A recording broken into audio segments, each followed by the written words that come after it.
आज की ये गजब कहानी है एक ईमानदार लकड़हारा की।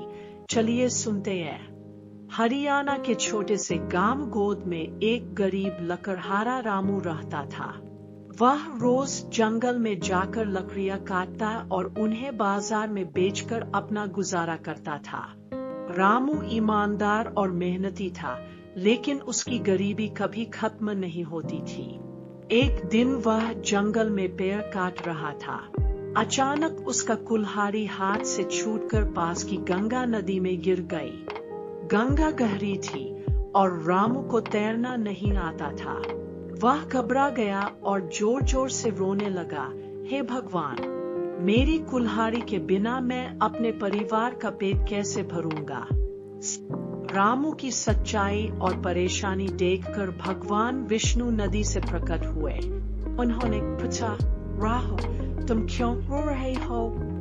रामू ने हाथ जोड़कर पूरी सच्चाई बता दी। भगवान विष्णु मुस्कुराए और नदी में डुबकी लगाई। जब वे बाहर आए तो उनके हाथ में सोने की कुल्हाड़ी थी। उन्होंने रामू से पूछा, क्या यह तुम्हारी कुल्हाड़ी है? रामू ने कुल्हाड़ी देखकर कहा, नहीं प्रभु, मेरी कुल्हाड़ी तो लोहे की थी। भगवान विष्णु ने फिर से नदी में डुबकी लगाई और इस बार चांदी की कुल्हाड़ी लेकर बाहर आए। उन्होंने फिर पूछा, क्या यह तुम्हारी कुल्हाड़ी है? Asterisk asterisk. रामू ने फिर सिर हिलाया और कहा, नहीं प्रभु, मेरी कुल्हाड़ी तो साधारण लोहे की थी।